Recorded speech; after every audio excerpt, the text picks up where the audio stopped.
Deafrowe with Deafrowe TV, and I'm back again with another review this Saturday. And this week's review is of episode 5 of Neverwhere called Down Street. One of my favorite shows, of course. And if you like what I've been doing so far, please remember to like, subscribe, and share. Hit that notification bell because next week's going to be the finale, the last episode, episode 6 of Neverwhere, as above and below. So don't miss that. So as I hit that notification bell, so you see that last episode that I review in the finale of this and what happens at the end. But let's get started with episode 5, Down Street. As you can see here, right at the beginning, we're seeing that little preview of what's going in Mayhew talking to the camera this time, and you're seeing he's like he's having these premonitions of something that's going to happen, and you've kind of been seeing little bits of that um, happening in like previous episodes, and it's kind of leading up to what this episode and the last episode shows you. Again, this is all these premonitions are happening in Mayhew. It's Mayhew and Mayhew only. And we open up with Marquis de Carabas is dead. And you see Mr. Croup and Mr. Vandemar kind of dumping his body into the sewer of London below. And, wiping their hands with it. They're done with him. And that is the end of the Marquis de Carabas. Or is it? So we catch up with Hunter, Dorr, and Mayhew, and they're trying to find uh, the floating market again because Dora has an idea of what to do with the key, and she meets up with a friend at the floating market. You see here, this is the friend. He's like a blacksmith of some sort, and she basically has him make a copy of the key that they got from the Black Friars, and he's a very good friend of Dora, and in exchange for doing this for Dora, he gets Dora to open up like a puzzle box that he can't open. Of course, you notice, and this is what I've noticed throughout the entire show, is Dora can open things that don't need a key, but she can't open things that have to have a key. Whereas for some reason Mayhew is able to open things that need a key, and he's able to gain access to things that others cannot, that even Dora cannot access, even though she has the power to do so. So in essence, it looks like by the time you get to this point, that door is a door opener as long as it's not locked with a key, whereas Mayhew is a key. Where the door cannot open, Mayhew can. It's kind of strange how this works out for him because you kind of see that play out in the ordeal in the last episode with the Black Friars. Is he's able to get the key because he goes through the ordeal and understands what needs to be done. But he's kind of got his he's kind of perked up in this episode because he thinks he thinks he can get more stuff done, and he's kind of trying to lead the way with things. Anyway, he comes across Lamia, which is played by Tamsin Krieg right here, and she says, "Well, I could be a guide for you to London below," and basically she's like, she doesn't know where they're going, but she's like, "Yeah, I could be a guide." Anyway, come to find out, Lamia is not who Mayhew thinks she is. She is, yeah.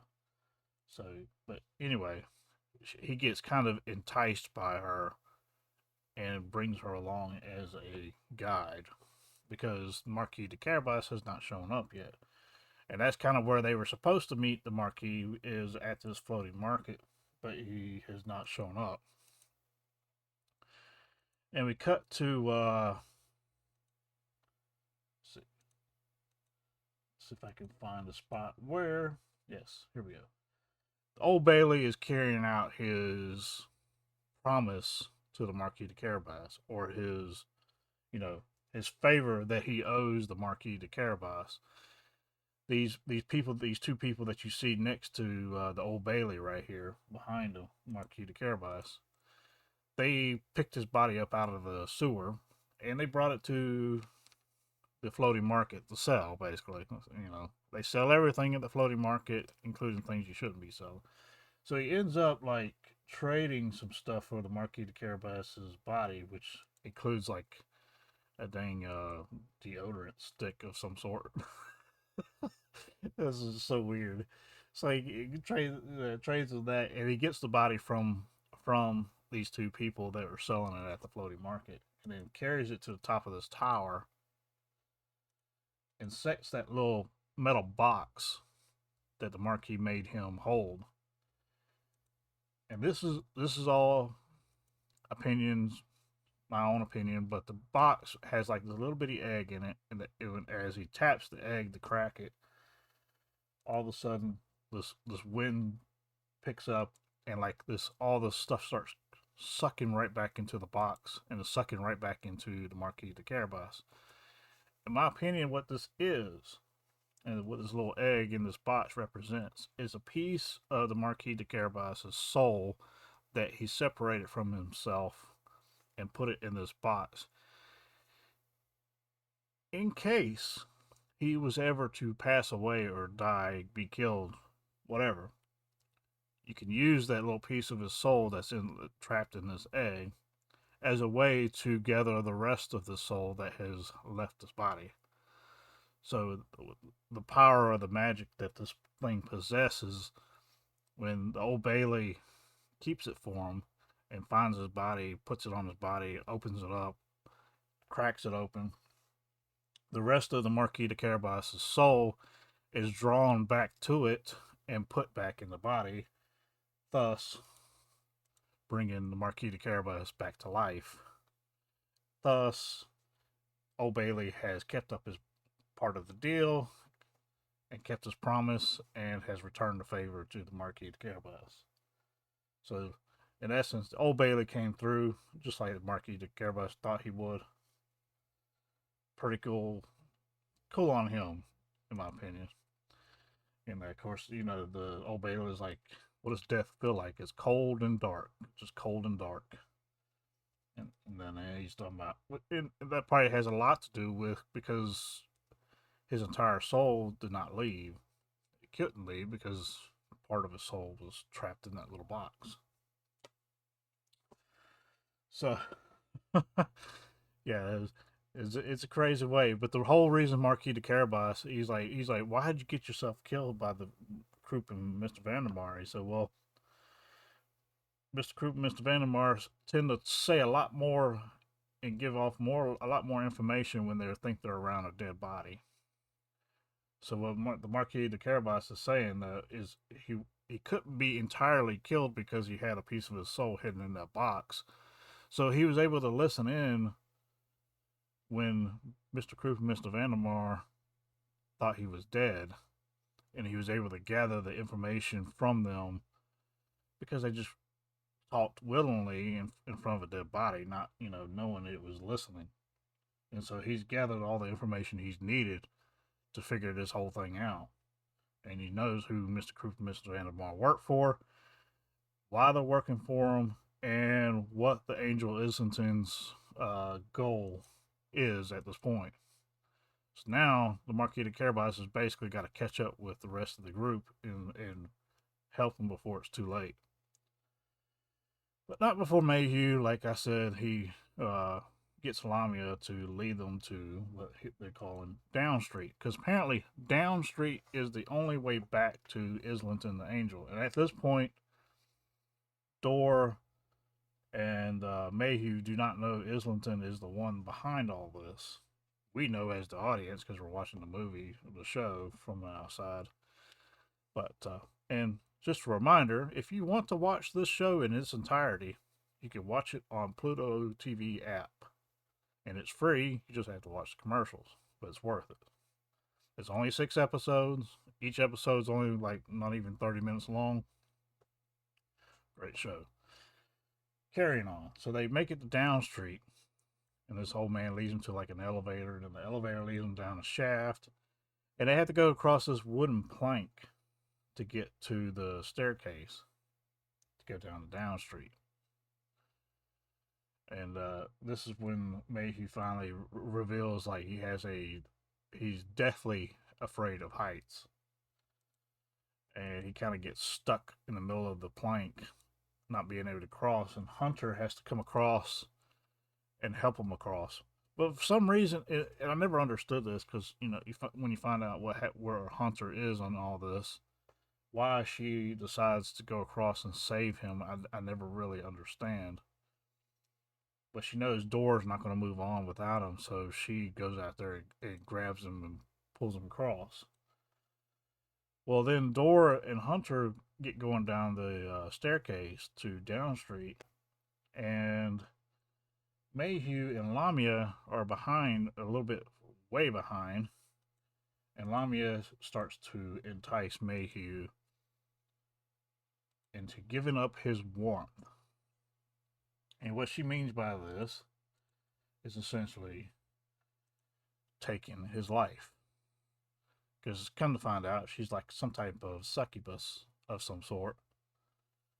And so she starts to reap his soul, his life force, for warmth into her own soul.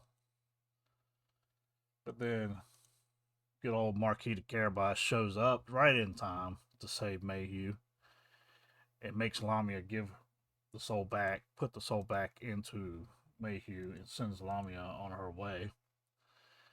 And the Marquis like, we gotta get down to him quick. And so he sends Mayhew down after Dor and Hunter, but he kind of stays behind because he doesn't want to reveal that he's still alive to Mr. Krupp and Mr. Vandermar just yet. So Mayhew gets down there, and come to find out, and then this is where you find out who the traitor is, and it's Hunter. And the reason Hunter has betrayed Dor was because Mr. Krupp and Mr. Vandermar had hired Hunter before Dor had hired her. And Hunter did it for the sole purpose of getting a spear to hunt the beast below, or whatever it's called. It's the Beast of London, which is like this giant bull. So Hunter basically gives up Dor, and Dor gives up that she has the key. Is it the real key or the fake key that she had made by the blacksmith? We don't know.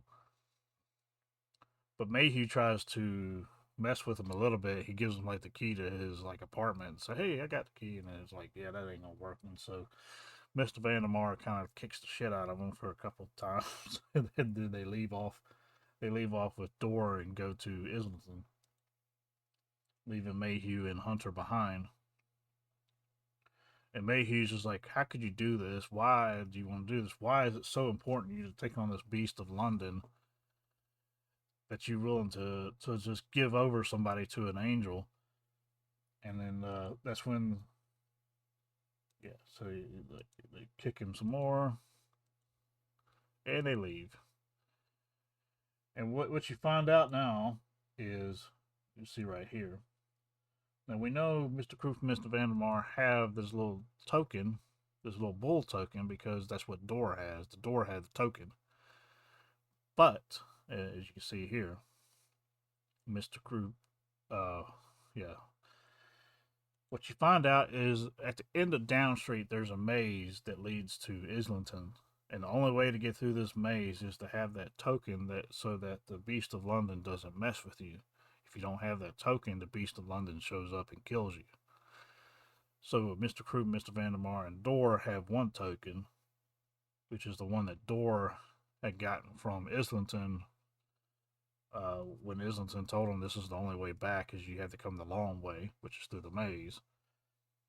So they have that one token, but you forget the Marquis de Carabas has another token which he had found in Dora's father's office. And so that's where we enter now. Mayhew's talking to Hunter. So it's like, was the spear worth it to do this? Just to hunt a damn, bull in London below? That's where the Marquis de Carabas shows up with a, what you call it? I don't even know what those things called. I can't even think of it off the top of my head. Whatever. Anyway, he's like, hey, I want to shoot you, and you can try to attack me, but you're only like 5 feet away from this arrow that could easily hit you and kill you. I'll take my chances.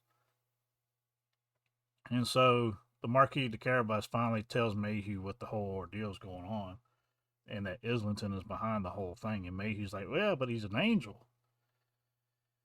And of course, the Marquis de Carabas reminds Mayhew Lucifer was an angel too. Doesn't mean much of anything if Islington is an angel. So yeah, the Marquis and now the Marquis and Mayhew are pretty much on the same page here. And they're both pissed off at Hunter for doing what she did. But she's like, well, I did what anyway. Anyway, so the Marquis is like, we got to go after him. I got my token. Let's go. And so they put Hunter in front of him, and Mayhew's like, well, why don't we just leave her behind? This I'd rather not have Hunter behind us. I'd rather have her in front of us. If you get my drift, kind of makes sense because you don't want Hunter sneaking up on you at some point. And like I said, the Marquis de Carabas has his own token that he got from the father, and so they head on into the maze with Mayhew carrying the spear. But at some point, something happens as they're walking through.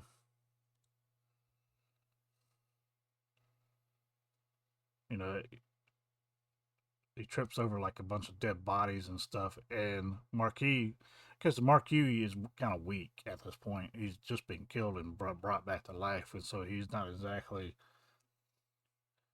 the the peak fitness that he should be. So he kind of trips over something, and it's like a skeleton of sort, and drops the token into this muck. And Richard can't find it. So now him, the Marquis de Carabas, and Hunter are faced with the Beast of London. Just shows up as soon as they lose the token. And of course, Hunter, she's excited about that. She takes the spear and just starts, so she's ready for it. She wants to. And then all of a sudden, the thing attacks, and then she spears him several times. But it doesn't look like it's going to work out very well for her either, even though she has speared the Beast of London. And then we finally, they kind of cut away from her spearing the Beast of London to the angel Islington singing, which, from what I understand, Capaldi actually did perform this. I'm in heaven. Because he is an artist of sorts. He does play guitar. He was in a band at some time. Peter Capaldi. And so he thinks everything. So the angel Islington at this point, he's elated at this point because he thinks everything's coming together exactly like he wants it to, and then Door's headed his way with the key to this doorway in his chambers,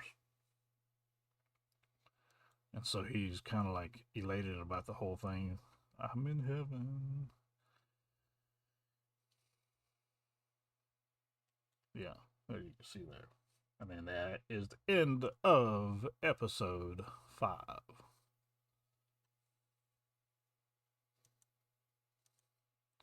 There you go. And episode 5, Down Street of Neverwhere. Like I said, this is one of my favorite shows, Neverwhere. As you can see from my review and my percentage that I have on out there on critic lists, uh, we're reaching the end here. We got Hunter finally facing down the Beast of London, and they kind of leave it open to what's happened to her for the next episode. So until then, episode 6 is going to be coming next week. As above, so below. Episode 6, Neverwhere, next week. Thank you for watching, people. And remember to hit that like, subscribe, and share. Hit that notification bell so you can see episode 6. Go back and watch episode 1 through 4 and this one. But also, if you want to watch this show, like I said before, you can find it on the Pluto TV app and watch it for free. So, and that's me, Deafrowe, out.